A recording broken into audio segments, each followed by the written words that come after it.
Hello dear students, welcome to the gateway classes. My name is Gulshan Kumar और आज के इस वीडियो में हम बात करेंगे बीटेक सेकेंड ईयर के सब्जेक्ट्स की, जहां पर मैं आपको बताऊंगा कि थर्ड सेमेस्टर और फोर्थ सेमेस्टर के अंदर आपको कितने सब्जेक्ट पढ़ने हैं और कौन कौन से सब्जेक्ट पढ़ने हैं। और आज हम बात करेंगे electronics and electronics allied branches के सब्जेक्ट्स की। यहाँ पर एक इंपॉर्टेंट पॉइंट ये है कि जितनी भी ब्रांचेस इलेक्ट्रॉनिक्स से रिलेटेड है, उन सभी ब्रांचेस के जो सब्जेक्ट्स होते हैं सेकेंड ईयर के अंदर वो कॉमन होते हैं, यानी कि सभी को सेम सब्जेक्ट्स पढ़ने होते हैं। तो चलिए स्टार्ट करते हैं। पहले हम बात करेंगे कि बीटेक थर्ड सेमेस्टर के अंदर आपको कौन कौन से सब्जेक्ट्स पढ़ने हैं, और ये सब्जेक्ट उन सभी स्टूडेंट्स को पढ़ने हैं जो इलेक्ट्रॉनिक्स और इलेक्ट्रॉनिक्स अलाइड ब्रांच को बिलोंग करते हैं। तो देखिए यहां पर सबसे पहले मैंने सब्जेक्ट कोड लिखे हुए, जैसा कि आप लोगों ने फर्स्ट ईयर में भी देखा था कि आपके सभी सब्जेक्ट बी से स्टार्ट होते थे, यानी कि सब्जेक्ट कोड किससे स्टार्ट होते थे? बी से। तो यहां पर भी आपके सारे सब्जेक्ट बी से ही स्टार्ट होंगे, क्योंकि आपका जो लेटेस्ट सिलेबस चल रहा है वो बी सीरीज का सिलेबस है। तो आपके सारे सब्जेक्ट कोड बी से स्टार्ट है। सब्जेक्ट अब यहां पर जरा ध्यान दीजिएगा। देखिए पहले तीन जो सब्जेक्ट हैं ये आपकी ब्रांच के कोर सब्जेक्ट हैं, यानी कि इलेक्ट्रॉनिक्स ब्रांच के कोर सब्जेक्ट हैं। पहले तीन सब्जेक्ट कौन कौन से? इलेक्ट्रॉनिक डिवाइसेस, दूसरा है डिजिटल सिस्टम डिजाइन, और तीसरा है नेटवर्क एनालिसिस एंड सिंथेसिस। तो ये तीनों सब्जेक्ट आपकी ब्रांच के कोर सब्जेक्ट है, जिनको आपको बहुत अच्छे से पढ़ना है, क्योंकि आप लोग इसी ब्रांच को बिलोंग करते हैं।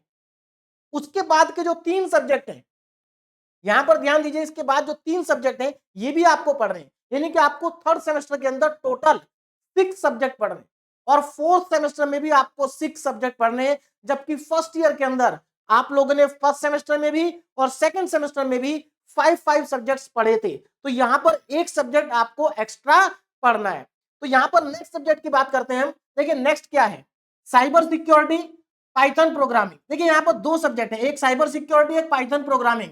आपको दोनों पढ़ने, आपको दोनों पढ़ने। अब कौन सा सब्जेक्ट कौन से सेमेस्टर में चलेगा ये आपका कॉलेज डिसाइड करेगा। मान लीजिए कि आपके यहां पर साइबर सिक्योरिटी थर्ड सेमेस्टर में चलता है, यानी कि अगर आप साइबर सिक्योरिटी को थर्ड सेमेस्टर में पढ़ते हैं तो आप लोग पाइथन प्रोग्रामिंग को फोर्थ सेमेस्टर में पढ़ेंगे। और अगर आप लोग पाइथन प्रोग्रामिंग को थर्ड में पढ़ते हैं तो साइबर सिक्योरिटी को फोर्थ में पढ़ेंगे। लेकिन आपको पढ़ने दोनों सब्जेक्ट, दोनों के दोनों सब्जेक्ट्स आपको पढ़ने। उसके बाद नेक्स्ट सब्जेक्ट जो है वो आपका है यूनिवर्सल ह्यूमन वैल्यूज और टेक्निकल कम्युनिकेशन। ये दो सब्जेक्ट है, दोनों के दोनों आपको पढ़ने हैं। और यहां पर भी वही कंडीशन है, एक थर्ड में पढ़ेंगे एक फोर्थ में पढ़ेंगे। कौन सा सब्जेक्ट कौन से सेमेस्टर में पढ़ेंगे ये फिर से आपका कॉलेज ही डिसाइड करेगा। और लास्ट में दो सब्जेक्ट और है यहाँ पर।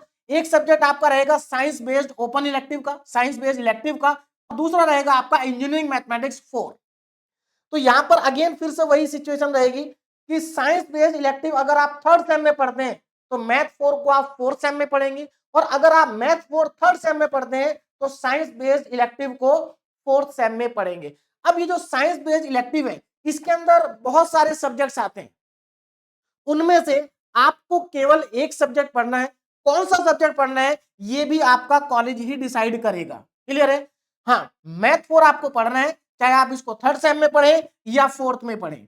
और जैसा कि आप लोगों में से मैक्सिमम स्टूडेंट जानते भी हैं कि मैथमेटिक्स 4 आप लोगों को मैं ही पढ़ाऊंगा, है ना। तो मैथमेटिक्स 4 आप चाहे थर्ड सेम में पढ़े या फोर्थ सेम में पढ़े, इस सब्जेक्ट को मैं आपको पढ़ाऊंगा। और मैथमेटिक्स 4 मैथमेटिक्स 2 के कंपैरिजन में थोड़ा सा आसान है, लेकिन आप जानते हैं इंजीनियरिंग मैथमेटिक्स 4 को अगर आप रेगुलर नहीं पढ़ते हैं तो आपको वहां पर प्रॉब्लम्स आएंगी।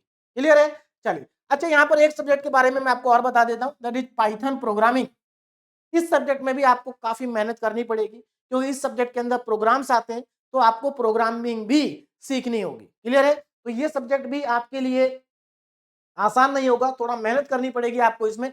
बाकी के जो सब्जेक्ट है, देखिए साइबर सिक्योरिटी बहुत सिंपल सब्जेक्ट है, आसानी से आप इसको कर लेंगे। यूनिवर्सल ह्यूमन वैल्यूज बहुत सिंपल सब्जेक्ट है, टेक्निकल कम्युनिकेशन बहुत सिंपल है, साइंस बेस्ड इलेक्टिव भी सिंपल है। तो यानी कि आपको कौन कौन से सब्जेक्ट फोकस करना है? एक तो आपके जो तीनों के तीनों ब्रांच के सब्जेक्ट हैं, आपके जो कोर सब्जेक्ट है, इनको तो आपको अच्छे से पढ़ना ही है। और इनके अलावा दो सब्जेक्ट और हैं जिनमें आपको मेहनत करनी पड़ेगी, एक तो पाइथन प्रोग्रामिंग और दूसरा इंजीनियरिंग मैथमेटिक्स 4। तो मुझे लगता है आपको पूरा समझ में आ गया होगा कि आपको कौन कौन से सब्जेक्ट पढ़ने हैं और कितने सब्जेक्ट पढ़ने हैं। अब बात करते हैं फोर्थ सेमेस्टर की। फोर्थ सेमेस्टर की। देखिए फोर्थ सेमेस्टर के अंदर अगेन स्टार्टिंग के जो 3 सब्जेक्ट है ये आपकी ब्रांच के कोर सब्जेक्ट है ना। कौन कौन से? कम्युनिकेशन इंजीनियरिंग, दूसरा एनालॉग सर्किट्स और तीसरा सिग्नल सिस्टम। ये तीनों के तीनों आपकी ब्रांच के कोर सब्जेक्ट हैं। तो आपको कोर सब्जेक्ट को तो अच्छे से पढ़ना ही है, क्योंकि आपने इस ब्रांच में अगर एडमिशन लिया है तो आपको कोर सब्जेक्ट को बहुत अच्छे से तैयार करना होगा। उसके बाद अगेन 3 सब्जेक्ट वही है जो यहां पर थे। भाई सीधी सी बात है, आपने इन दो में से एक सब्जेक्ट थर्ड में सेम में पढ़ लिया होगा, एक आप फोर्थ में पढ़ेंगे। इन दो में से भी एक आपने थर्ड में पढ़ लिया होगा, एक आप फोर्थ में पढ़ेंगे, और इन दोनों में से भी एक आपने थर्ड में पढ़ लिया होगा और एक को आप फोर्थ में पढ़ेंगे। बात समझ में आ रही है? तो इस तरीके से आपको फोर्थ सेम के अंदर भी टोटल 6 सब्जेक्ट्स को पढ़ना होगा। तो थर्ड में भी आपको 6 सब्जेक्ट पढ़ने, फोर्थ में भी आपको 6 सब्जेक्ट पढ़ने, यानी कि सेकेंड ईयर में टोटल आपको 12 सब्जेक्ट्स पढ़ने हैं। अब यहां पर थोड़ा सा मैं आपको बता देता हूं कि ये जितने भी कोर्सेज हैं, है ना, ये सब गेटवे क्लासेस एप्लीकेशन पर अवेलेबल है। तो सभी सब्जेक्ट इंडिविजुअल भी अवेलेबल है और कॉम्बो पैक की फॉर्म में भी अवेलेबल है। गेटवे क्लासेस एप्लीकेशन पर 2 कॉम्बो पैक अवेलेबल है इलेक्ट्रॉनिक्स ब्रांच के लिए। कौन कौन से? एक तो कॉम्बो पैक थर्ड सेम के लिए है और एक combo pack third plus fourth same के लिए है ना। तो ये कॉम्बो पैक तो हमारा पहले से चल रहा है, ये नया कॉम्बो पैक है जो अभी लॉन्च हुआ है ना। तो अब मैं दोनों में आपको डिफरेंस बता देता हूं।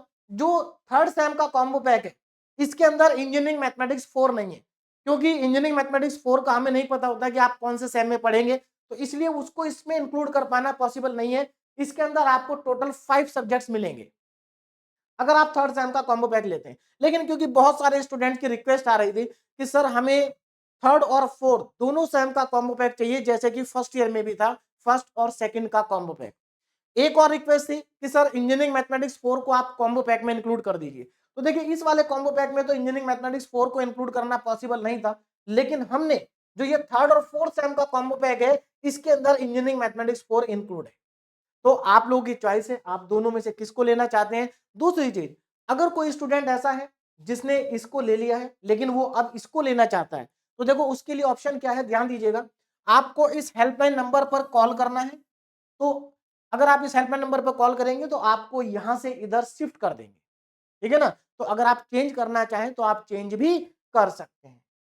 और इन सभी कोर्सेज की जो वैलिडिटी है वो सेमेस्टर एग्जाम तक रहेगी, है ना। उसके बाद अगर आपको और ज्यादा डिटेल्स चाहिए कॉम्बो पैक के बारे में या किसी भी चीज के बारे में, तो आप एप्लीकेशन को विजिट करिए। एप्लीकेशन का लिंक आपको डिस्क्रिप्शन में दिया है। और जैसा कि आप जानते हैं गेटवे क्लासेस एप्लीकेशन पर हमेशा सभी सब्जेक्ट लेटेस्ट सिलेबस के अकॉर्डिंग चलते हैं, है ना। तो सारे सब्जेक्ट आपके लेटेस्ट सिलेबस के अकॉर्डिंग होंगे। आप लोग कोर्स को परचेज करने से पहले डेमो लेक्चर्स को आप लोग एक बार देख सकते हैं, और डेमो लेक्चर को देखने के बाद आप कोर्स को परचेज कर सकते हैं। आपको कोर्स के अंदर क्या क्या मिलेगा, देखिए यहाँ पर सब कुछ लिखा हुआ आपको क्या क्या मिलेगा, और भी बहुत सारी एडिशनल चीजें मिलती हैं आपको जो कि यहाँ पर नहीं लिखी है। किसी स्टूडेंट की अगर कोई भी क्वेरी है तो इस हेल्पलाइन नंबर पर कॉल आप लोग कर सकते हैं। तो इतना ही मुझे आपको बताना था कि थर्ड सेम और फोर्थ सेम के अंदर आपको कितने सब्जेक्ट पढ़ने हैं, कौन कौन से सब्जेक्ट्स पढ़ने हैं। तो मुझे लगता है अब आपको समझ में आ गया होगा। Okay, thank you very much.